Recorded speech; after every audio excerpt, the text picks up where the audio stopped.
बिस्मिल्लाहिर्रहमानिर्रहीम। जी अस्सलाम वालेकुम डियर स्टूडेंट। आज की वीडियो में हम क्लास 6 मैथ की एक्सरसाइज 5.2 को मुकम्मल तौर पे सॉल्व करेंगे। चैनल को सब्सक्राइब कर लीजिएगा क्योंकि इस चैनल पर मैं क्लास 6 से लेके क्लास 10 तक मैथ्स की सारी बुक्स का सॉल्यूशन साथ साथ अपलोड करता रहूंगा। क्वेश्चन नंबर 1 है, separate the empty set from the following set. नीचे हमें कुछ सेट दिए गए हैं। अब ये जो सेट है ये डिस्क्रिप्टिव फॉर्म में है या जुमलों की सूरत में हमें ये सेट दिए गए हैं। तो हमने इन सेट्स में देखना है कि कौन से सेट जो है वो एम्प्टी सेट है या खाली सेट है। ठीक है, देखिए ऐसा सेट जिसमें कोई भी एलिमेंट ना हो उसको एम्प्टी सेट या खाली सेट बोलते हैं। ठीक है, और एम्प्टी सेट को शो किस तरह किया जाता है? एम्प्टी सेट को दो तरीकों से शो किया जाता है। देखें, एक फॉर एग्जांपल अब ये हमारे पास एक सेट ए है जो कि खाली सेट है या एम्प्टी सेट है। तो एक तो तरीका है इसको शो करने का इस तरह कि आप ये दो ब्रैकेट डालेंगे और उनको खाली छोड़ देंगे, उनके अंदर आप कोई भी एलिमेंट शो नहीं करेंगे। ठीक है, और दूसरा तरीका ये है कि आप इस सेट के अगर ये एम्प्टी है तो इसको आप ये जो फाई का निशान है ये भी एम्प्टी सेट के लिए यूज किया जाता है। ठीक है, तो हम ज्यादातर इस चैप्टर में ये वाला साइन यूज करेंगे एम्प्टी सेट के लिए। ठीक है, पर आपको पता होना चाहिए कि ये जो फाई का निशान है ये भी एम्प्टी सेट को शो करता है। ठीक हो गया।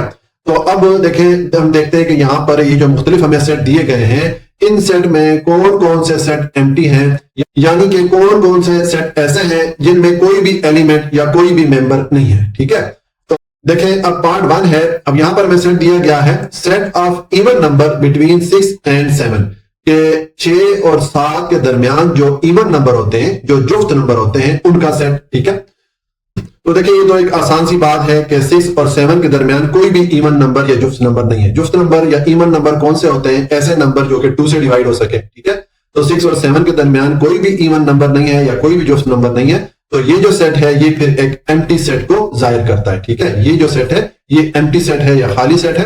तो इसका हम आंसर लिख लेंगे कि ये जो सेट है ये एम्प्टी सेट है। तो इसका हमने लिख दिया एम्प्टी सेट, यानी कि ये जो सेट है ये खाली सेट है या एम्प्टी सेट है क्योंकि इसमें कोई भी एलिमेंट या कोई भी मेंबर नहीं है। उसके बाद नंबर 2 है, यहां पर हमें सेट दिया गया है set of integers between 0 and 1। 0 और 1 के दरमियान जो सही आदाद है उनका सेट। ठीक है, इंटीजर कौन से नंबर होते हैं? जितने भी आपके पॉजिटिव और नेगेटिव नंबर होते हैं और उनके साथ अगर 0 को मिला दिया जाए तो ये सारे नंबर मिलकर इंटीजर्स बनाते हैं। ठीक है, तो देखिए अब ये 0 और 1 के दरमियान कोई भी ना पॉजिटिव नंबर है ना नेगेटिव नंबर है। तो इसका मतलब है कि ये जो सेट है ये भी एम्प्टी सेट है क्योंकि इस सेट में भी कोई एलिमेंट या कोई मेंबर नहीं पाया जाता। ठीक है, तो इसका हम आंसर लिख लेंगे कि ये जो सेट है ये भी एम्प्टी सेट है। तो मैंने यहां पर एम्प्टी सेट या खाली सेट लिख दिया। ठीक हो गया। उसके बाद नंबर 3 है, इसमें हमें ये सेट बताया गया है set of hair on your head. आपके सर पे जो बाल है उनका सेट। ठीक है, तो देखें ये तो एक आसान सी बात है कि हर आदमी के सर पे कुछ ना कुछ बाल तो लाजमी होते हैं। ठीक है, तो ये जो सेट होगा ये फिर एम्प्टी सेट नहीं होगा क्योंकि इसमें कुछ ना कुछ एलिमेंट या कुछ मेंबर पाए जाते हैं। तो हम लिख लेंगे कि ये जो सेट है इसका हम आंसर लिखेंगे नॉट एन एम्प्टी सेट। कि ये जो हमें सेट बताया गया है जुमले की सूरत में है या डिस्क्रिप्टिव फॉर्म में है, ये जो सेट है ये एम्प्टी सेट नहीं होगा। ठीक हो गया। उसके बाद नंबर 4 है, अब यहां पर हमें सेट बताया गया है set of English alphabets between P and Q. ठीक है, कि पी और क्यू के दरमियान जो इंग्लिश अल्फाबेट आ रहे हैं, ठीक है, जो इंग्लिश के हरूफ आ रहे हैं उनका सेट। तो देखिए पी और क्यू के दरमियान तो कोई भी इंग्लिश अल्फाबेट नहीं है क्योंकि पी के बाद अगला जो लेटर है वो क्यू होता है। इनके दरमियान और कोई भी लेटर नहीं है, कोई भी अल्फाबेट नहीं है। तो इसका मतलब है कि ये जो सेट है ये भी फिर एम्प्टी सेट होगा या खाली सेट होगा। तो इसका हम आंसर लिख लेंगे कि ये जो सेट है ये भी एम्प्टी सेट है। ठीक हो गया। तो इस तरह ये हमारा क्वेश्चन नंबर 1 जो है वो कंप्लीट हो जाता है। जी अब क्वेश्चन नंबर 2 है, separate the finite and infinite sets. ये नीचे हमें कुछ सेट दिए गए हैं तो हमने हर सेट को देखना है कि वो जो सेट है क्या वो फाइनाइट सेट है या इनफिनिट सेट है। देखिए फाइनाइट और इनफिनिट सेट किसको कहते हैं? ऐसा सेट जिसमें कि नंबर ऑफ एलिमेंट या जो उसमें मेंबर्स होते हैं उनको अगर हम गिन सके, उनको गिना जा सके, उनको काउंट किया जा सके, तो ऐसे सेट को फाइनाइट सेट बोलते हैं, जिसको उर्दू में मुतनाई सेट बोलते हैं। ठीक हो गया। और ऐसा सेट जिसमें जो नंबर ऑफ एलिमेंट होते हैं या जो मेंबर्स होते हैं अगर उनको हम गिन ना सके, वो इतने ज्यादा हो, वो बेशुमार हो, उनकी तादाद इतनी ज्यादा हो कि उन्हें गिना ना जा सके, तो ऐसे सेट फिर इनफिनिट सेट कहलाते हैं। इनफिनिट सेट को उर्दू में गैर मुतनाई सेट कहते हैं। अच्छा, अब यहां पर बताया गया है कि first one is done for you, कि ये जो पहला पार्ट है इसको हमें सॉल्व करके बता दिया गया है कि बाकी जो हमने ये पार्ट है इस पैटर्न पे सॉल्व करने। अब देखें ये जो सेट था ये था set of all multiples of 1 less than 40। ये ऐसे आदाद का सेट जो कि 40 से कम हो और जो 1 से डिवाइड हो सके। ठीक है, तो देखिए हम जानते हैं कि 2 से लेके 39 तक जो नंबर्स हैं सबको 1 से डिवाइड किया जा सकता है। ठीक है, तो इस सेट में जो एलिमेंट आएंगे या जो मेंबर आएंगे वो 2 से लेके 49 तक आएंगे, यानी कि हम इस सेट के जो एलिमेंट हैं या मेंबर हैं उनको काउंट कर सकते हैं, उनको गिन सकते हैं। तो इसलिए ये जो सेट होगा ये फाइनाइट सेट होगा, तो इसके सामने फाइनाइट सेट लिख दिया गया है।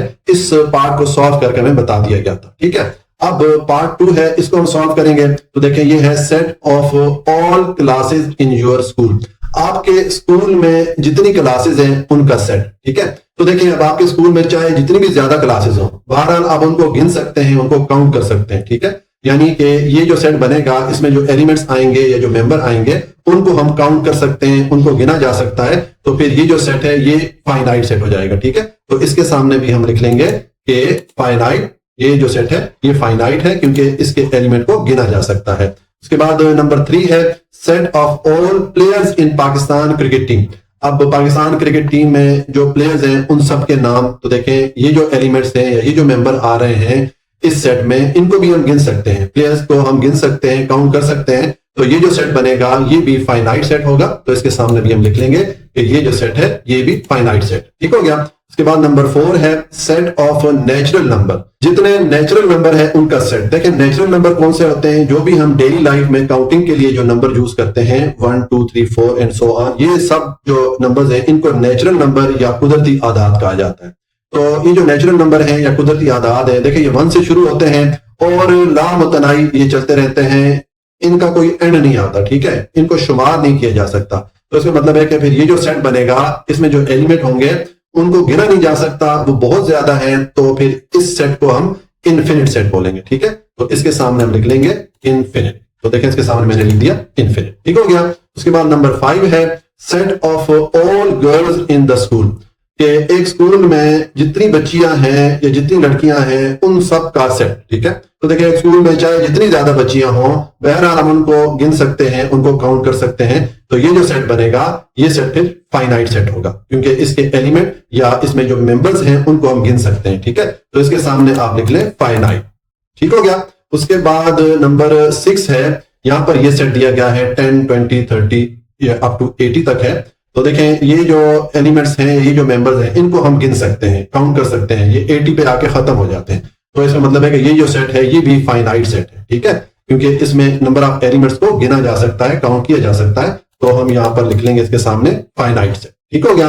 उसके बाद नंबर 7 है set of all government high school in the Punjab. जो प्रोविंस पंजाब है या सूबा पंजाब है उसमें जितने गवर्नमेंट के हाई स्कूल है उनका सेट। ठीक है, तो देखें सूबे पंजाब में जितने भी ज्यादा हाई स्कूल हो, बहरहाल हम उनको गिन सकते हैं, उनको काउंट किया जा सकता है। ठीक है, तो ये जो सेट बनेगा ये भी फिर फाइनाइट सेट होगा क्योंकि इसके एलिमेंट को भी हम गिन सकते हैं या उनको काउंट कर सकते हैं। तो इसके सामने भी हम लिख लेंगे फाइनाइट। ठीक हो गया।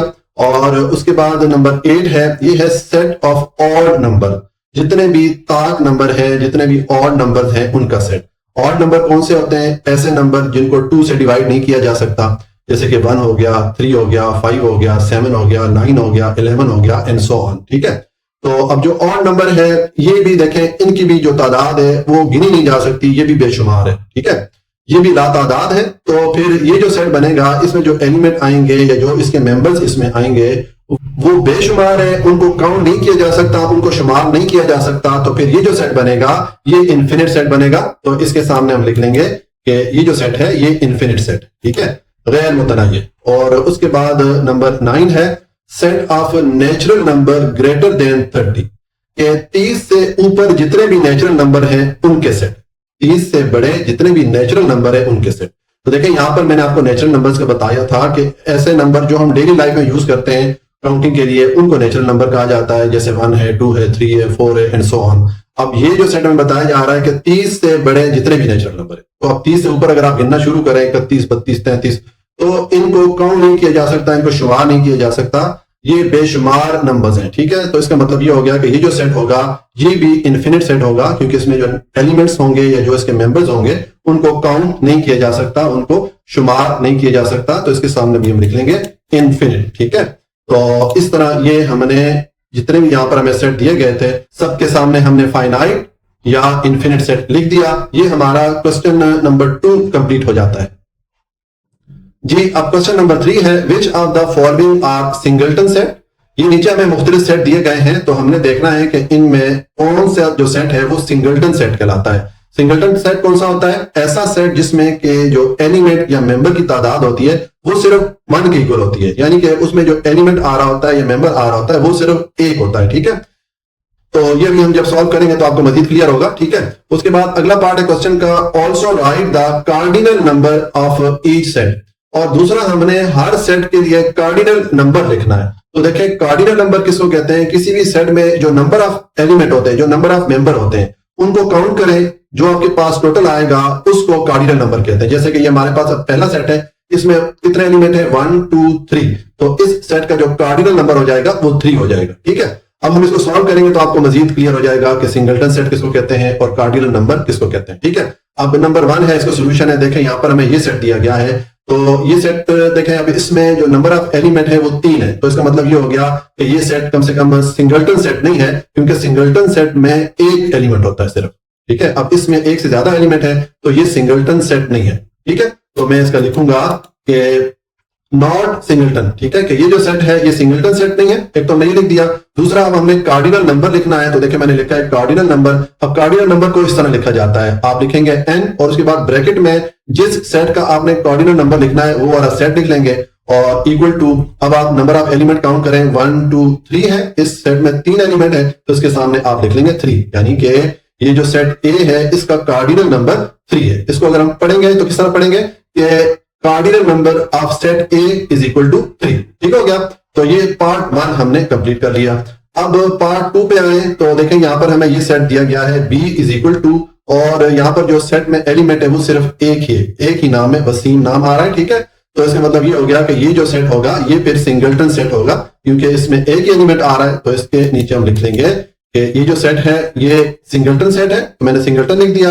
और अब इसका कार्डिनल नंबर लिखेंगे, तो ये मैंने लिखा कार्डिनल नंबर, और जिस तरह मैंने यहां पर लिखा था अब यहां पर n ऑफ b लिखेंगे, क्योंकि अब हमने सेट b का कार्डिनल नंबर लिखना है। ठीक है, तो मैंने ब्रैकेट में b लिख दिया, और यहां पर नंबर ऑफ एलिमेंट कितने हैं? सिर्फ एक है, तो यहां पर आप लिख लें 1। ठीक है, तो ये हमने इस सेट का कार्डिनल नंबर भी लिख दिया।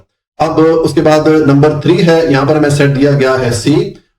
अब देखें इसमें कितने एलिमेंट है? इसमें 1 2 3 4 5 एलिमेंट है। तो इसका मतलब ये है कि ये जो सेट है ये सिंगलटन सेट नहीं है, क्योंकि इसमें नंबर ऑफ एलिमेंट या मेंबर्स की तादाद एक से ज्यादा है।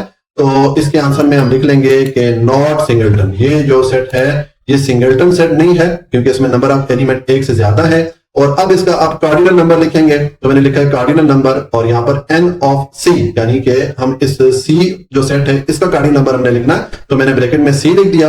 और कार्डिनल नंबर अब आप इसमें जो एलिमेंट है उनको काउंट कर लें, 1 2 3 4 5, टोटल 5 एलिमेंट है। तो इसके सामने कार्डिनल नंबर के सामने आप लिख लेंगे 5, यानी कि इसका जो कार्डिनल नंबर है वो 5 है। तो इस तरह ये हमारा पार्ट 3 भी कंप्लीट हो गया जी। अब पार्ट 4 है, यहां पर हमें ये एक सेट दिया गया है, d is equal to set of odd number between 8 and 10, के 8 और 10 के दरमियान जो ऑड नंबर होते हैं यानी कि ताक नंबर होते हैं उनका सेट। ठीक है, तो ऑड नंबर या ताक नंबर कौन से होते हैं? जैसे कि आपको मैंने पीछे क्वेश्चन में बताया कि ऐसे नंबर जिनको के 2 से डिवाइड ना किया जा सके। तो देखें 8 और 10 के दरमियान एक नंबर आता है 9, जिसको 2 से हम डिवाइड नहीं कर सकते, तो इसका मतलब है कि 9 जो है वो ऑड नंबर होगा। ठीक है, तो हम अगर ये सेट टेबुलर फॉर्म में लिखना चाहें तो किस तरह लिखेंगे?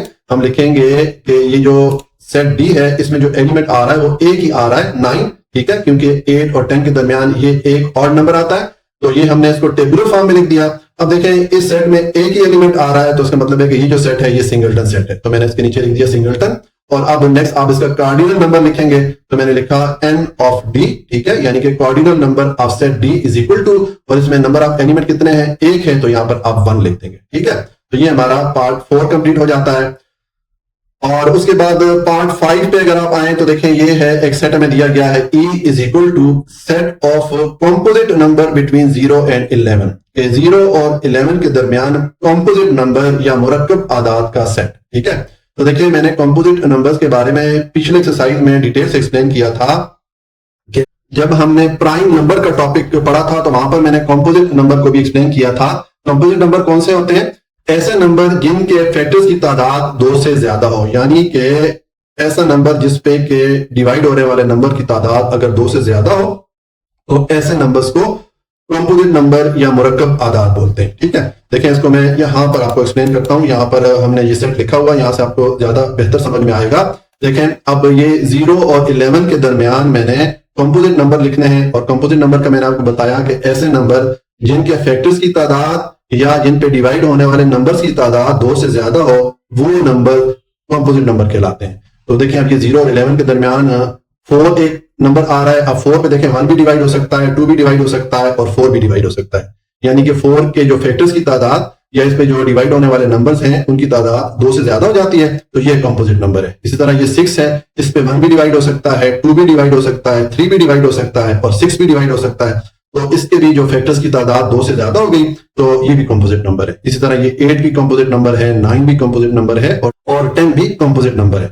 जो नंबर मैंने नहीं लिखे, जैसे कि 2 मैंने नहीं लिखा, अब 2 जो है वो कंपोजिट नंबर नहीं है बल्कि वो प्राइम नंबर है या मुफरद अदद जिसको बोलते हैं। प्राइम नंबर्स का मैंने आपको बताया था कि उनके फैक्टर्स की जो तादाद होती है या उन पे जो डिवाइड होने वाले नंबर होते हैं उनकी तादाद सिर्फ 2 होती है, यानी कि एक तो 1 से उनको डिवाइड किया जा सकता है और एक वो जो नंबर है वो अपने टेबल से ही डिवाइड हो सकता है। जैसे कि 2 है, अब 2 को 1 से डिवाइड कर सकते हैं और 2 से डिवाइड कर सकते हैं, या 3 है या 5 है या 7 है, ये सारे प्राइम नंबर है। ठीक है, ये तो प्राइम नंबर जो है वो कंपोजिट नंबर के ऑपोजिट हो जाते हैं, तो इसलिए यहाँ पर मैंने प्राइम नंबर छोड़ दिए और ये मैंने कंपोजिट नंबर लिख दिए। ठीक है, तो अब देखें यहाँ पर ये जो सेट बना है इसमें अब नंबर ऑफ एलिमेंट कितने हैं?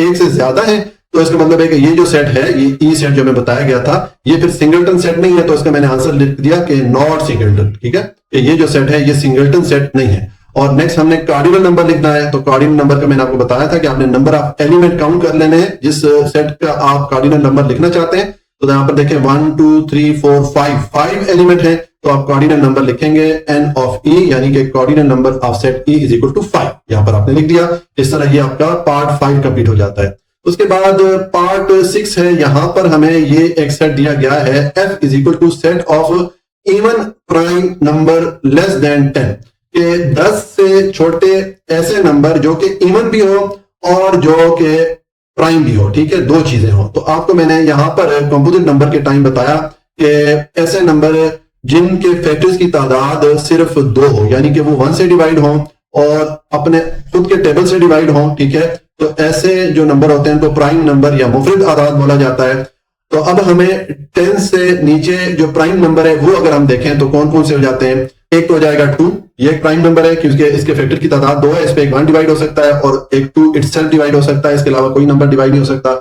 इसके बाद एक 3 है प्राइम नंबर, इसके बाद एक 5 है प्राइम नंबर और उसके बाद 7 है प्राइम नंबर। ठीक है, तो ये मैंने वो नंबर लिख दिए जो कि 10 से छोटे हैं और प्राइम नंबर हैं। ठीक हो गया। अब इसमें हमने देखना है कि इवन नंबर कौन से, क्योंकि यहां पर हमें 2 शराइत बताई गई कि एक तो जो नंबर है वो 10 से छोटे प्राइम नंबर हो और दूसरा वो इवन नंबर हो। तो इवन नंबर या जुफ्त नंबर कौन सा होता है? ऐसा नंबर जो कि 2 से डिवाइड किया जा सके। तो देखें ये जो यहाँ पर एक नंबर आ रहा है सिर्फ 2, इसको 2 से डिवाइड किया जा सकता है, तो ये इवन नंबर है। ठीक है, ये प्राइम नंबर भी है और इवन नंबर भी है। तो हम यहाँ पर अपना आंसर क्या लिखेंगे? हम आंसर में लिखेंगे पहले तो ये जो सेट है इसको मैंने टेबुलर फॉर्म में लिख दिया। देखें अब इसमें एक ही एलिमेंट आ रहा है, ये 2, क्योंकि ये प्राइम नंबर भी है और इवन नंबर भी है और 10 से छोटा भी है। ठीक हो गया। तो अब ये हमारे पास जो सेट आया है इसमें चूंकि एक ही एलिमेंट है तो इस सेट को हम बोलेंगे ये सिंगलटन सेट है।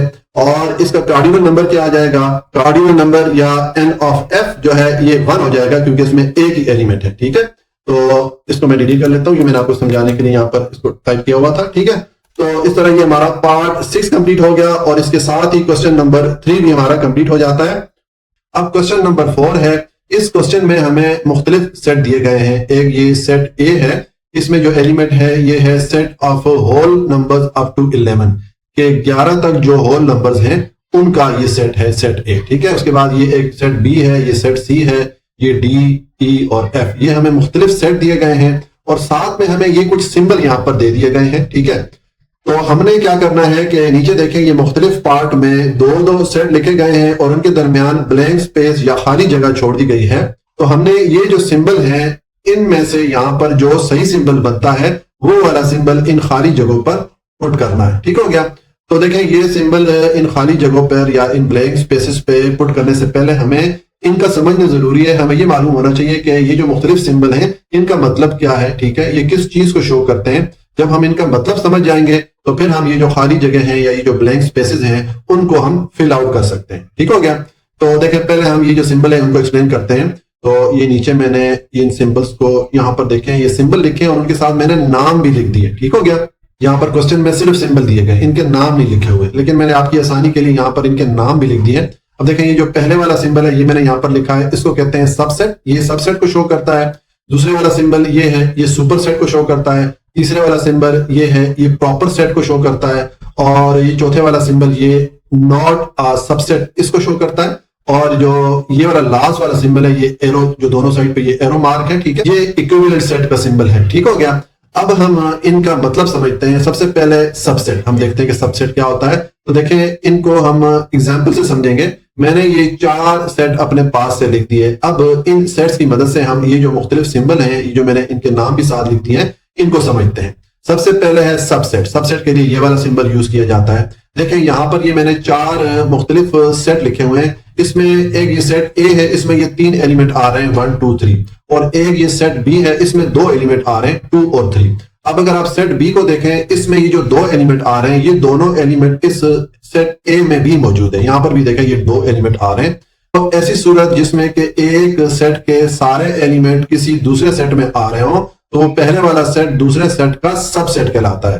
तो फिर ये बी जो है इस सेट ए का सबसेट कहलाएगा। ठीक है। तो सबसेट शो करने के लिए ये वाला सिंबल यूज किया जाता है। तो हम लिखेंगे कि B is subset of set ए।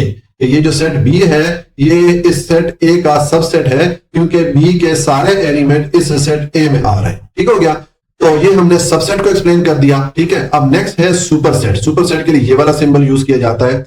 देखें इस केस में बी जो है सेट ए का सबसेट था, क्योंकि बी के सारे एलिमेंट सेट ए में आ रहे थे, लेकिन जो सेट ए है इसके सारे एलिमेंट बी में नहीं आ रहे, तो फिर ए जो है बी का सुपरसेट हो जाएगा। ठीक है। अगर बी ए का सबसेट है तो ए जो है फिर बी का सुपरसेट हो जाएगा, क्योंकि जो सेट ए है इसके सारे एलिमेंट बी में नहीं आ रहे। बी के सारे एलिमेंट तो सेट ए में आ रहे थे, इसलिए हमने बी को ए का सबसेट लिख दिया।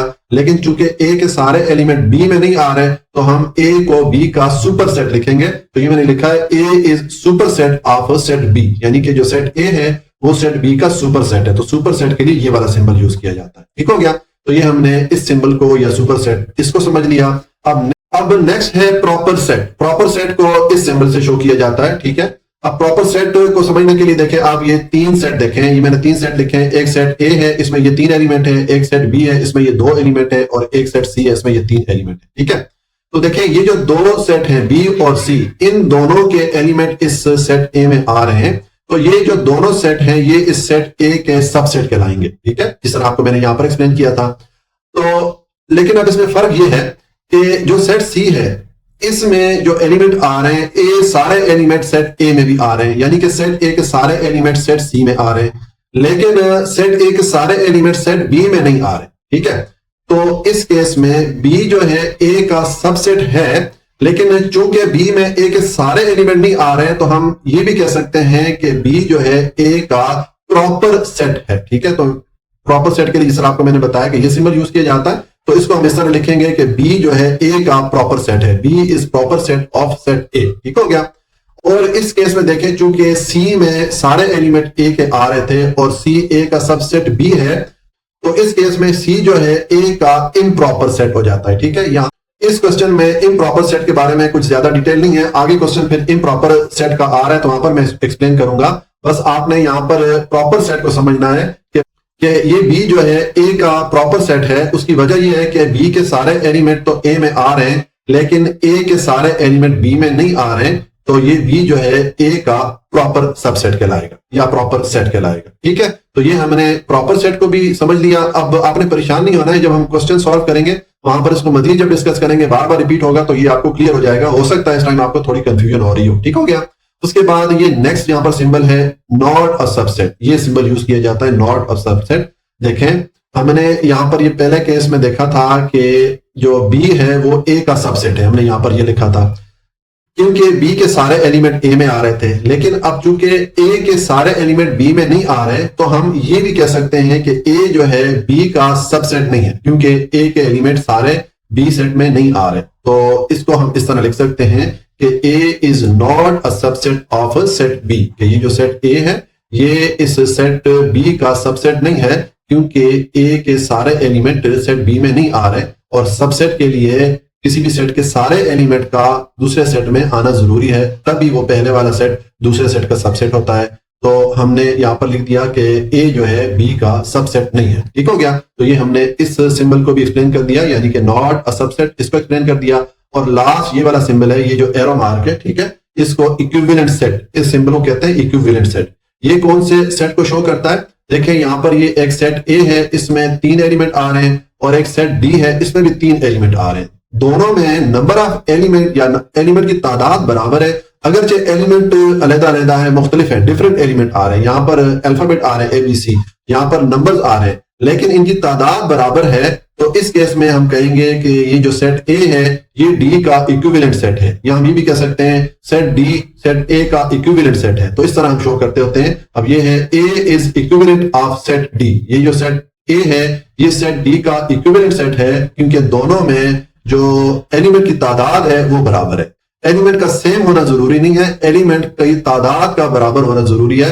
इस केस में फिर दोनों सेट को इक्विवेलेंट सेट कहा जाता है। और आगे क्वेश्चन आ रहा है, अगर 2 सेट हो, उनके एलिमेंट भी सेम हो और उनकी तादाद भी सेम हो, तो उनको फिर इक्वल सेट कहा जाता है, लेकिन ये आगे क्वेश्चन में आ रहा है। ठीक है। तो अब देखें, ये जो हमें यहाँ पर सिंबल दिए गए थे, हमने इन सिंबल का मतलब समझ लिया, यहाँ पर मैंने उनके नाम भी लिख दिए थे। अब हम क्वेश्चन की तरफ चलते हैं और क्वेश्चन को सॉल्व करेंगे। सबसे पहले तो हम ये करते हैं कि ये जितने भी यहाँ पर हमें सेट दिए गए थे, ये सारे सेट मैंने लिख दिए। ये मैंने बी सी डी और ई और एफ, ये सारे सेट लिख दिए। और ये जो सेट ए था, ये चूंकि डिस्क्रिप्टिव फॉर्म में था, यानी कि जुमले की सूरत में था, तो इसको भी मैंने यहाँ पर टेबुलर फॉर्म में लिख दिया। ठीक है। अब ये सेट पे क्या लिखा था? ये था set of whole number up to 11, यानी कि 11 तक जितने भी होल नंबर है उनका सेट। तो होल नंबर कौन से होते हैं? होल नंबर 0 से शुरू होते हैं, और 1 2 3 4 इस तरह ये सारा जो है हम इसको होल नंबर में शामिल करते हैं। तो आप 0 से 11 तक सारे नंबर लिख लें। ये मैंने 11 तक जितने होल नंबर थे सबको मैंने यहाँ पर लिख दिया, यानी कि इस सेट को मैंने टेबुलर फॉर्म में लिख दिया। ठीक हो गया। तो ये हमने पहला स्टेप कर लिया कि ये जितने हमें सेट यहाँ पर दिए गए थे सारे सेट हमने यहाँ पर लिख दिए। ठीक है। अब हम इन सेट्स को यूज करते हुए देखते हैं कि ये जो ब्लैंक स्पेसेस आ रही हैं, ये जो खाली जगह आ रही है, इनमें ये जो हमें सिंबल दिए गए, इन सिंबल में से कौन सा सिंबल यहाँ पर हम यूज कर सकते हैं। पार्ट 1 है, यहाँ पर सेट ए दिया गया है, उसके बाद ये ब्लैंक स्पेस है या खाली जगह है, और फिर सेट बी दिया गया है। तो देखिए, अगर सेट ए को देखें, इसमें ये एलिमेंट आ रहे हैं 0 1 2 3 इससे लेके 11 तक, ये इसमें होल नंबर आ रहे हैं। और सेट बी में ये 3 एलिमेंट आ रहे हैं 2 1 3। तो सेट बी के अगर आप एलिमेंट देखें, ये तीनों एलिमेंट इस सेट ए में आ रहे हैं, तो इसका मतलब ये हो गया कि सेट बी जो है वो सेट ए का सबसेट हो गया। ठीक है। तो फिर सेट ए क्या हो जाएगा? सेट बी का, सेट ए सेट बी का फिर सुपर सेट हो जाएगा। ठीक है। इस चीज को मैं इंट्रोडक्शन सेक्शन में डिटेल से एक्सप्लेन कर चुका हूं। सुपर सेट के लिए हम ये वाला सिंबल यूज करते हैं। ठीक है। ये भी मैं आपको ऑलरेडी बता चुका हूं। तो अब यहां पर हम ये वाला सिंबल पुट कर लेंगे कि सेट ए जो है ये सुपर सेट है सेट बी का। ठीक हो गया। उसके बाद पार्ट 2 है, इसमें ये सेट डी दिया गया है, फिर ब्लैंक स्पेस है, और फिर सेट ए है। तो सेट डी को देखें, इसमें ये एलिमेंट आ रहे हैं 0 1 2 3 से लेके 11 तक। ठीक है। इसी तरह सेट ए को देखें, इसमें ये एलिमेंट आ रहे हैं 0 1 2 3 से लेके 11 तक। दोनों में नंबर ऑफ एलिमेंट बराबर है। तो आपको मैंने बताया था कि जब 2 सेट्स में नंबर ऑफ एलिमेंट या एलिमेंट की तादाद बराबर हो, तो उनको आप इक्विवेलेंट सेट कहा जाता है, यानी कि ये वाला सिंबल हम यूज करेंगे। ठीक है। इक्विवेलेंट सेट के लिए ये वाला सिंबल यूज किया जाता है। ठीक है। तो यहां पर हम पुट कर लेंगे कि डी सेट जो है वो ए सेट के इक्विवेलेंट सेट है। ठीक है। एक तो मैंने ये पुट कर दिया, और दूसरा मैंने यहां पर पुट कर दिया कि जो डी सेट है वो सेट ए का सबसेट है। क्योंकि सेट डी के सारे एलिमेंट सेट ए में आ रहे हैं, तो हम कह सकते हैं कि सेट डी जो है सेट ए का सबसेट है। अच्छा, अब यहां पर 2 और कॉन्सेप्ट भी हम अप्लाई कर सकते हैं, एक इक्वल सेट का है और एक प्रॉपर सेट का है। लेकिन चूंकि आपके सिलेबस में इस एक्सरसाइज में इस टॉपिक को डिस्कस नहीं किया गया है, तो फिलहाल के लिए मैं इतना एक्सप्लेन करता हूं। आगे फिर मैं इक्वल सेट और प्रॉपर सेट की डिटेल भी बताऊंगा। ठीक हो गया। उसके बाद पार्ट 3 है, इसमें ये सेट सी दिया गया है, फिर ब्लैंक स्पेस है, और सेट ई है। तो देखें, अगर आप सेट सी को देखें, ये हमारे पास एम्प्टी सेट है या खाली सेट है। और सेट ई को अगर आप देखें, इसमें हमारे पास ये एक एलिमेंट आ रहा है 2।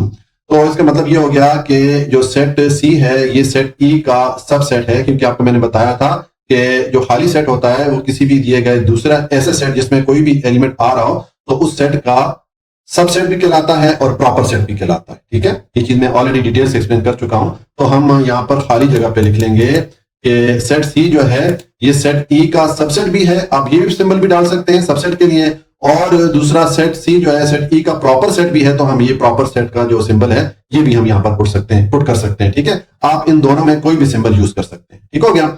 अच्छा, उसके बाद नंबर 4 है, इसमें सेट एफ है और फिर ब्लैंक स्पेस है और फिर सेट ए है।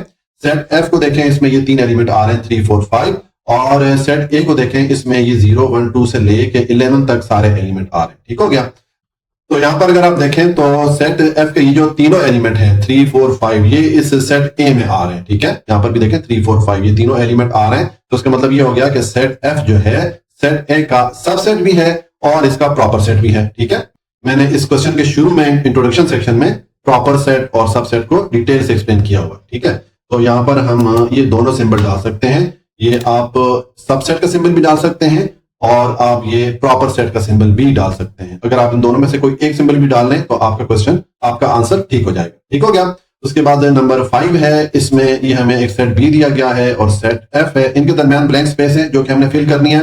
सेट बी को देखें तो सेट बी आपके पास ये आ रहा है 2 1 3, इसमें ये 3 एलिमेंट है। सेट एफ को देखें, इसमें आपके पास ये 3 एलिमेंट आ रहे हैं 3 4 5। दोनों सेट में नंबर ऑफ एलिमेंट बराबर है, एलिमेंट की तादाद बराबर है, तो हम कह सकते हैं कि सेट बी जो है सेट ए का इक्विवेलेंट सेट है। इक्विवेलेंट सेट के लिए ये वाला सिंबल यूज किया जाता है। ठीक है, तो आप यहां पर लिख लें कि सेट बी जो है वो सेट एफ का इक्विवेलेंट सेट है। ठीक हो गया। उसके बाद नंबर 6 है, ये सेट ई और बी के दरमियान ब्लैंक स्पेस हमने फिल करनी है। सेट ई को देखें तो इसमें ये एक एलिमेंट आ रहा है 2। ठीक हो गया। और बी को देखें, इसमें 3 एलिमेंट आ रहे हैं 2 1 3।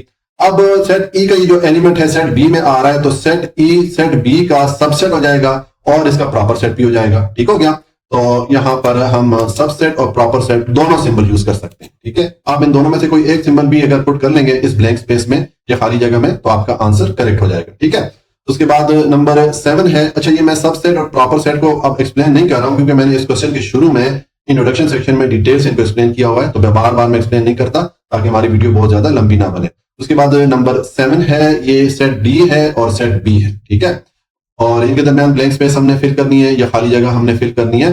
तो देखें सेट डी को अगर आप देखें, ये आपका सेट डी है, इसमें 0 1 2 3 से लेके 11 तक होल नंबर्स आ रहे हैं। ठीक हो गया सारे। और सेट बी को अगर आप देखें, इसमें 2 1 3 ये 3 एलिमेंट आ रहे हैं। तो सेट बी के सारे एलिमेंट जो है वो सेट डी में आ रहे हैं। इसका मतलब ये हो गया कि सेट बी सेट डी का सबसेट हो गया। ठीक है, तो फिर सेट डी क्या हो जाएगा, सेट बी का सुपर सेट हो जाएगा। ठीक है, ये चीज मैं इस क्वेश्चन के शुरू में इंट्रोडक्शन सेक्शन में डिटेल से बता चुका हूं। और सुपर सेट के लिए ये वाला सिंबल यूज किया जाता है, तो यहां पर आप पुट कर लें सुपर सेट का सिंबल। ठीक है, ये मैंने लिख दिया कि सेट डी जो है सेट बी का सुपर सेट है। ठीक है, उसके बाद नंबर 8 है, ये सेट एफ और सेट सी के दरमियान ब्लैंक स्पेस है, इसको हमने फिल करना है। तो देखिए सेट एफ को अगर आप देखें तो सेट एफ जो है इसमें ये 3 एलिमेंट आ रहे हैं। ठीक हो गया। और सेट सी को अगर आप देखें तो सेट सी जो है वो एम्प्टी सेट है या खाली सेट है। तो आपको मैंने इस क्वेश्चन के शुरू में इंट्रोडक्शन सेक्शन में बताया था कि कोई भी खाली सेट जो है वो दिए गए किसी दूसरे ऐसे सेट जिसमें कुछ एलिमेंट आ रहे हो उस सेट का सबसेट कहलाता है। ठीक है, तो इसका मतलब है कि ये जो सी सेट है ये एफ सेट का सबसेट है। तो जब सी जो है वो एफ का सबसेट हो जाएगा तो फिर एफ सी का क्या हो जाएगा, सुपर सेट हो जाएगा। ठीक है, ये चीज मैं एक्सप्लेन कर चुका हूं। तो एक तो ये हो गया कि ये जो सेट एफ है ये सेट सी का सुपर सेट है। तो हम यहाँ पर एक तो लिख लेंगे कि सेट एफ जो है वो सेट सी का सुपर सेट। ठीक हो गया, ये मैंने सुपर सेट का सिंबल डाल दिया। और यहाँ पर मैंने एक और सिंबल भी पुट कर दिया, नॉट अ सबसेट। ये भी अब ये सिंबल देखें यहाँ पर आप क्वेश्चन में इंक्लूड किया गया था, तो इसको मैं डिटेल से एक्सप्लेन कर चुका हूँ इस क्वेश्चन के शुरू में, इंट्रोडक्शन सेक्शन में इसके बारे में डिटेल से बता दिया। अब आपके बुक में आंसर में इस सिंबल को इंक्लूड नहीं किया गया है, लेकिन चूंकि यहाँ पर क्वेश्चन में इंक्लूड किया गया तो मैंने यहाँ पर इसको शामिल कर दिया ताकि हम इस सिंबल को भी समझ सकें। तो एक तो मैंने आपको बता दिया कि एफ जो है वो सी का सुपर सेट है, और दूसरा हम ये भी कह सकते हैं कि जो सेट एफ है ये सेट सी का सबसेट नहीं है। सेट सी तो एफ का सबसेट था, ठीक है, लेकिन सेट एफ सेट सी का सबसेट नहीं है क्योंकि सेट एफ के सारे एलिमेंट सेट सी में नहीं आ रहे। तो सेट एफ एक तो सेट सी का सुपर सेट है, दूसरा इसका सबसेट नहीं है। तो मैंने ये नॉट अ सबसेट का सिंबल भी यूज कर लिया ताकि ये जो सिंबल हमें क्वेश्चन में दिया गया था इसका भी हम यूज कर लें या इसको भी हम यहाँ पर इस्तेमाल कर लें। ठीक हो गया। उसके बाद पार्ट 9 है, इसमें ये सेट ई और सेट E1 के दरमियान ब्लैंक स्पेस है या खाली जगह हमने फिल करनी है। तो देखें ये सेट ई है। अब ये सेट ई जो है, सेट ई का एक तो हम कह सकते हैं कि इक्विवेलेंट सेट है क्योंकि दोनों में नंबर ऑफ एलिमेंट बराबर होंगे, और दूसरा हम ये भी कह सकते हैं कि सेट ई जो है सेट ई का सबसेट भी है। ठीक है, ये दोनों हम यहाँ पर सिंबल यूज कर सकते हैं। तो मैंने यहाँ पर देखें इक्विवेलेंट सेट का सिंबल भी यूज कर लिया और सबसेट का सिंबल भी यूज कर लिया। आप इन दोनों में से कोई एक सिंबल भी यूज करेंगे तो आपका आंसर करेक्ट हो जाएगा। ठीक है, तो इस तरह ये हमारा क्वेश्चन नंबर 4 कंप्लीट हो जाता है। अब क्वेश्चन नंबर 5 है, identify which of the following pair of sets are equal or equivalent. नीचे हमें ये दो सेट दिए गए हैं। ठीक है, तो हमने देखना है कि इनमें से कौन कौन से सेट इक्वल हैं और कौन कौन से सेट इक्विवेलेंट है। देखें इक्विवेलेंट सेट को मैंने पिछले क्वेश्चन में डिटेल से एक्सप्लेन कर दिया था और इक्वल सेट के बारे में मैंने इशारा आपको दे दिया था, लेकिन यहाँ पर मैं दोबारा एक्सप्लेन करता हूं, फिर हम ये क्वेश्चन सॉल्व करेंगे। देखें दो सेट अगर आपको दिए गए हों तो हम जानते हैं कि अगर उनमें नंबर ऑफ एलिमेंट या एलिमेंट की तादाद बराबर हो तो उनको इक्विवेलेंट सेट कहा जाता है। ये हम पीछे क्वेश्चन में सॉल्व करके आए थे। ठीक हो गया। लेकिन अगर उन दोनों सेट में जो एलिमेंट है उनकी तादाद भी बराबर हो और वो एलिमेंट सेम भी हो, ठीक है, तो फिर वो दोनों सेट इक्वल सेट कहलाते हैं। ठीक हो गया। इक्विवेलेंट सेट में सिर्फ तादाद का बराबर होना जरूरी है और इक्वल सेट में तादाद के साथ साथ एलिमेंट का सेम होना भी जरूरी है। ठीक हो गया। तो अब देखें सोल्यूशन है, पार्ट 1 है, इसमें हमें ये दो सेट दिए गए हैं। सेट ए है, इसमें ये 3 नाम है, वकास, वसीम, असगर, और सेट बी है, इसमें भी ये 3 नाम है, असगर, वसीम और वकास। ठीक है, तो अब अगर आप इन दोनों सेट को देखें, इनमें नंबर ऑफ एलिमेंट या एलिमेंट की तादाद बराबर है। यहां पर भी 3 एलिमेंट है, यहां पर भी 3 एलिमेंट है, और अगर आप एलिमेंट को देखें तो ये सेम है। यहां पर भी वकास, वसीम, असगर, ये जो 3 नाम है सेम तीनों नाम यहां पर आ रहे हैं। तरतीब आगे पीछे है, तरतीब के आगे पीछे होने से कुछ फर्क नहीं पड़ता, लेकिन एलिमेंट सेम है, एलिमेंट की तादाद भी बराबर है और एलिमेंट भी सेम है। तो इसका मतलब है कि ये जो दोनों सेट है ये फिर इक्वल सेट कहलाएंगे। ठीक है, तो यहां पर हम इसके आंसर में लिख लेंगे कि इक्वल सेट्स के ये जो दोनों सेट हैं, सेट ए और बी, ये इक्वल सेट्स हो गए। ठीक हो गया। उसके बाद नंबर 2 है, यहां पर हमें ये 2 सेट दिए गए हैं। सेट वी है, इसमें ये ए, ई, आई, ओ, यू, ये एलिमेंट दिए गए हैं, और सेट डब्ल्यू को देखें, इसमें यू, आई, ओ, ई, ए, ये एलिमेंट दिए गए हैं। तो देखें ये जो एलिमेंट है सेम यही वाली एलिमेंट है, इनकी तरतीब को आगे पीछे कर दिया गया। ठीक है, तो अब इन दोनों सेट में नंबर ऑफ एलिमेंट या एलिमेंट की तादाद भी बराबर है और एलिमेंट भी सेम है, तरतीब आगे पीछे है, उसे कोई फर्क नहीं पड़ता। तो फिर ये दोनों सेट भी क्या हो जाएंगे, इक्वल सेट हो जाएंगे। तो इसके आंसर में भी हम लिख लेंगे इक्वल सेट। ठीक हो गया। उसके बाद नंबर 3 पे अगर आप आए, यहां पर ये 2 सेट है, एक एक्स है, इसमें ये एलिमेंट है, इसमें 1 से लेकर 6 तक नंबर दिए गए हैं, और एक सेट y है, इसमें भी 1 से लेकर 6 तक नंबर दिए गए हैं। तो देखें दोनों सेट में नंबर ऑफ एलिमेंट या एलिमेंट की तादाद बराबर है और एलिमेंट भी सेम ही है। ठीक है, जो एलिमेंट इस सेट में आ रहे हैं वही वाले एलिमेंट इस सेट में आ रहे हैं, तो फिर ये दोनों सेट भी इक्वल सेट हो जाएंगे। तो इसके आंसर में भी हम लिख लेंगे इक्वल सेट। ठीक हो गया। उसके बाद नंबर 4 है, इसमें देखें ये 2 सेट है, पी सेट है, इसमें ये 3 एलिमेंट है, क्यू सेट है, इसमें ये 3 एलिमेंट है। दोनों सेट्स में नंबर ऑफ एलिमेंट या एलिमेंट की तादाद भी सेम है और एलिमेंट भी सेम आ रहे हैं। ठीक हो गया, तादाद भी सेम है और जो एलिमेंट इस सेट पी में आ रहे हैं वही वाले एलिमेंट सेट क्यू में आ रहे हैं, तो फिर ये दोनों सेट भी आपस में इक्वल सेट होंगे। तो हम इसके आंसर में भी लिख लेंगे इक्वल सेट। ठीक हो गया। और अब नंबर 5 है, इसमें हमें सेट दिया गया है, डी सेट है, इसमें है सेट ऑफ वॉवल। ठीक है, जो वॉवल उरूफ है उनका सेट, और एक हमें ये सेट ई दिया गया है, इसमें ये 5 लेटर लिखे गए हैं, ए, बी, सी, डी और ई। ठीक है, तो देखें पहले ये जो सेट डी है, अब ये हमें डिस्क्रिप्टिव फॉर्म में दिया गया है, जुमले की सूरत में दिया गया है। तो इसको अगर मैं टेबुलर फॉर्म में कन्वर्ट करूं, टेबुलर फॉर्म में लिखूं, तो देखें ये आ जाएगा, जो डी सेट होगा सेट ऑफ वॉवल्स, यानी कि वॉवल जो हरूफ होते हैं उनका सेट है। तो हम जानते हैं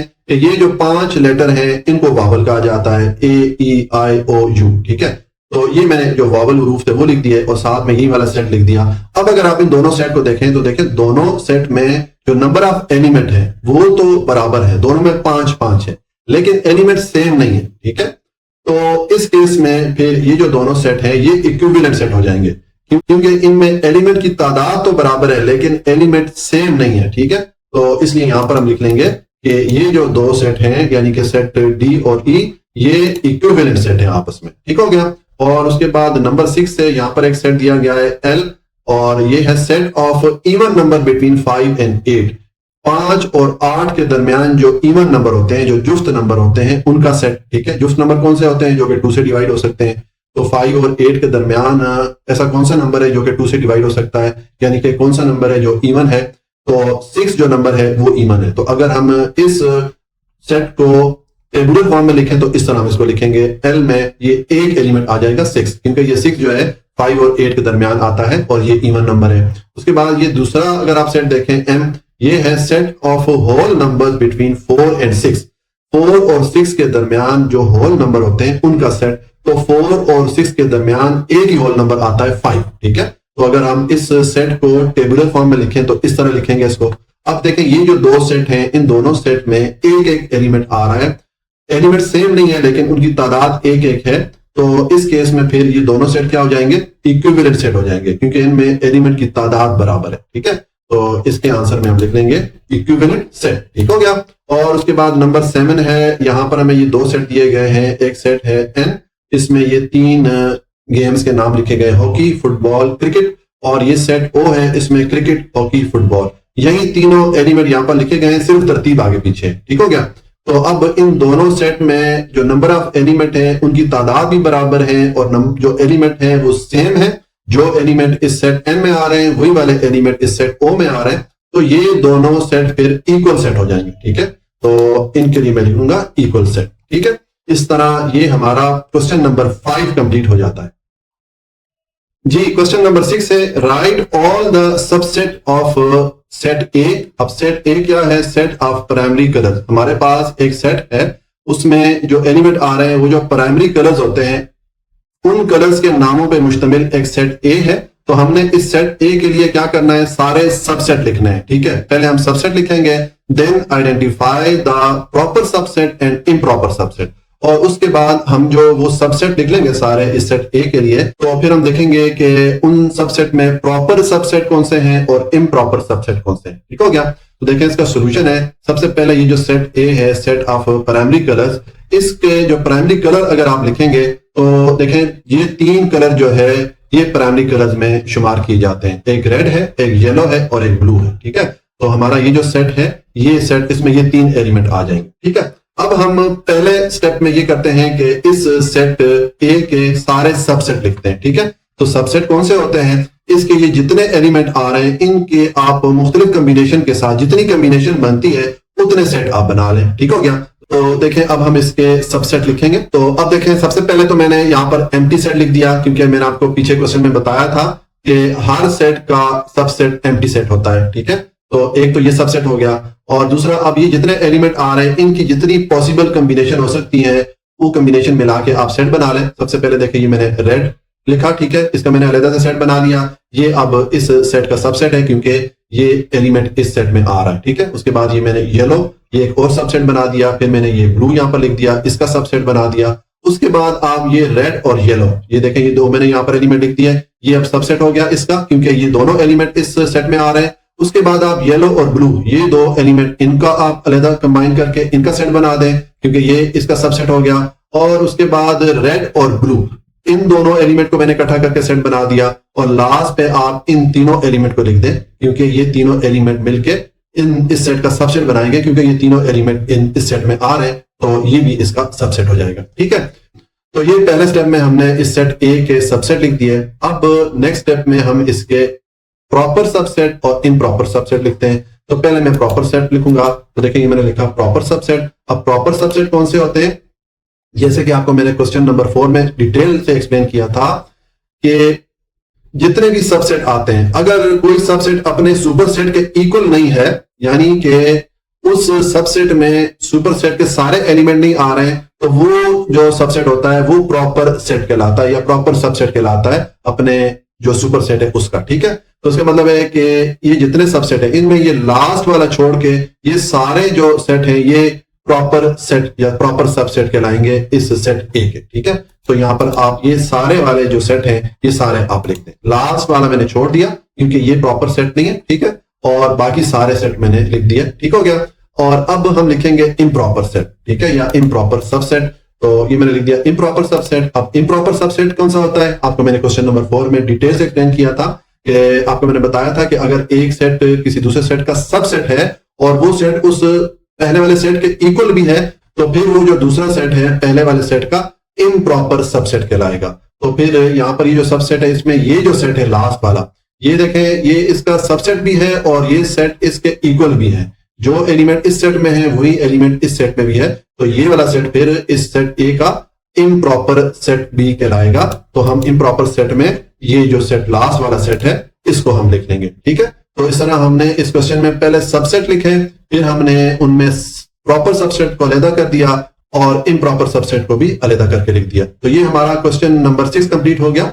अब क्वेश्चन नंबर 7 है, show that the following sets are equal. ये नीचे हमें दो सेट दिए गए हैं, तो हमने ये बताना है कि ये जो दोनों सेट हैं ये आपस में इक्वल हैं या नहीं है। ठीक है, अब यहां पर एक सेट हमें दिया गया है P इक्वल है set of prime number less then 15।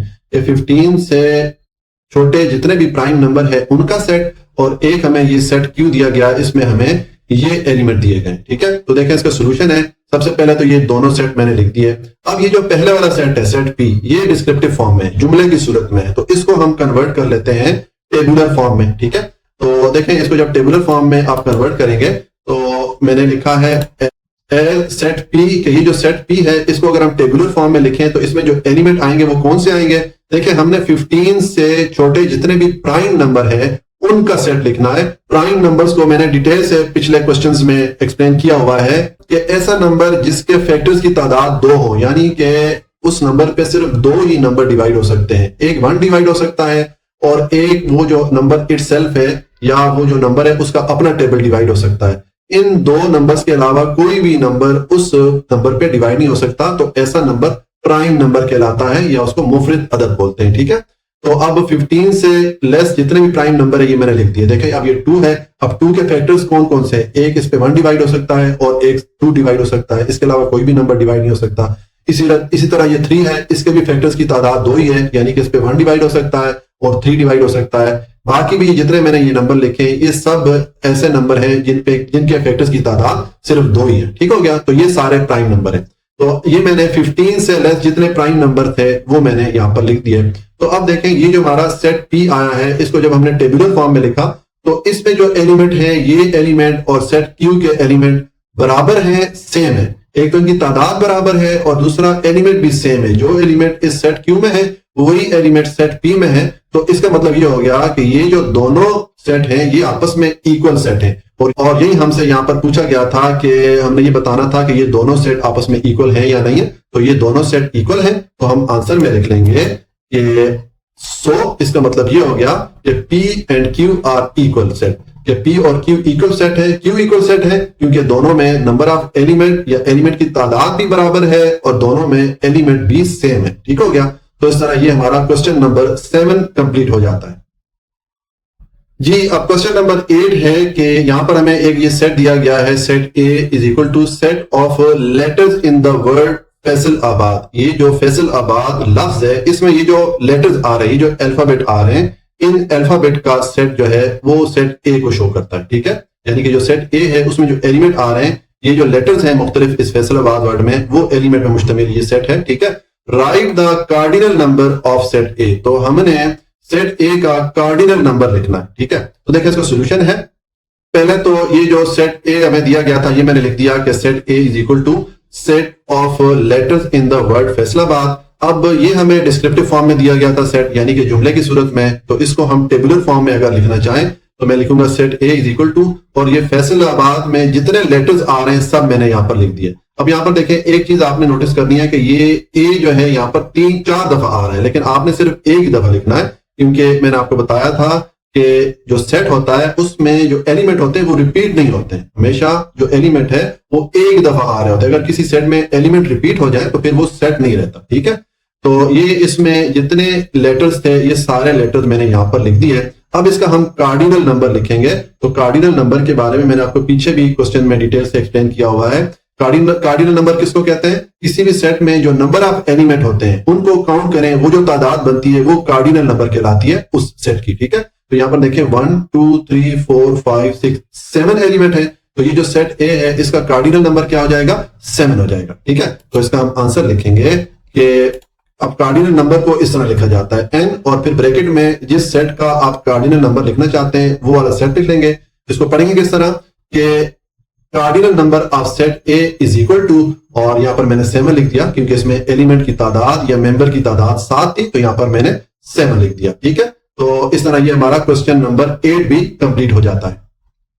Ji, question number 9 है, right the names of your family members in set notation. कि आप अपनी फैमिली में आपके जो लोग आते हैं उनके नामों को इकट्ठा करके एक सेट बनाएं। ठीक है, then write a subset of family members, और फिर आपने वो जो सेट बनाया है उस सेट के आप सबसेट बना लें। ठीक हो गया, तो देखें इसका सोल्यूशन है। अब यहां पर आपके फैमिली में जो भी नाम आ रहे हैं वो नाम आप यहां पर लिख लीजिए। मैंने यहां पर फर्ज किया है, मैंने ये 3 नाम लिख लिए हमारे के, मैं फर्ज करता हूं हमारी फैमिली में ये 3 नाम है, अली, आमिर और आलिया। अच्छा, आपने बहुत ज्यादा नाम नहीं लिखने क्योंकि फिर उसकी जो सबसेट है वो आपको बहुत ज्यादा बनाने पड़ जाएंगे, बस 3 नाम लिख लें काफी है। ठीक है, तो अब इसके हम सबसेट बनाएंगे। ठीक है, तो अब देखें हम सबसेट बनाएंगे, तो सबसेट के लिए सबसे पहले मैंने देखें लिखा है सबसेट ऑफ सेट ए। ये जो सेट ए है इसके मैं सबसेट बनाने लगा हूं। तो देखें सबसे पहले तो मैंने लिखा है एम्प्टी सेट, क्योंकि आपको मैंने बताया था कि हर सेट का सबसेट एम्प्टी सेट होता है, तो एक तो इसका सबसेट एम्प्टी सेट हो गया। ठीक है, उसके बाद ये जितने एलिमेंट आ रहे हैं इन एलिमेंट को जितने पॉसिबल कॉम्बिनेशन बन सकती हैं, ठीक है, उन कॉम्बिनेशन को मिला के आप सेट बनाते जाएं तो आपके पास सबसेट आते जाएंगे। ठीक हो गया, तो एक तो ये एम्प्टी सेट हो गया। उसके बाद देखिए ये अली को मैंने अलग करके लिख दिया, इसका सेट बना दिया, फिर आमिर का अलग एक सेट बना दिया, फिर आलिया का अलग सेट बना दिया। ये सारे सबसेट है क्योंकि ये सारे एलिमेंट इस सेट ए में आ रहे हैं, तो ये जो सेट है ये इसके सबसेट कहलाएंगे। उसके बाद आमिर और आलिया आप इकट्ठा करके इनको अलग एक सेट बना दें। ठीक है, उसके बाद अली और आलिया का आप अलग से एक सेट बना लें। ठीक है, ये सारे सबसेट हैं क्योंकि ये जितने सेट बनाए हैं इनके एलिमेंट इस सेट ए में आ रहे हैं, तो ये जितने भी सेट हैं ये सब इसके सबसेट कहलाएंगे। और लास्ट पे आप ये जो पूरा सेट है इसको लिख लें क्योंकि ये जो सेट है इसके सारे एलिमेंट इस सेट में आ रहे हैं, तो ये सेट भी इस सेट ए का सबसेट कहलाएगा। तो इस तरह ये हमने पहले एक सेट बनाया, उसमें हमने फैमिली मेंबर्स लिखे और फिर हमने उस सेट के सबसेट यहां पर बना लिए। तो इस तरह ये हमारा क्वेश्चन नंबर 5 कंप्लीट हो गया और इसके साथ एक्सरसाइज 5.2 भी कंप्लीट हो जाती है। जी, तो आज के लिए इतना ही। आपको मैंने जो क्वेश्चन बताए इस वीडियो में उनकी अच्छे से प्रैक्टिस कीजिए। अगर हो सके तो वीडियो को लाइक, सब्सक्राइब और शेयर भी कर लें। हमेशा खुश रहें, मुस्कुराते रहें। अल्लाह की अमान में।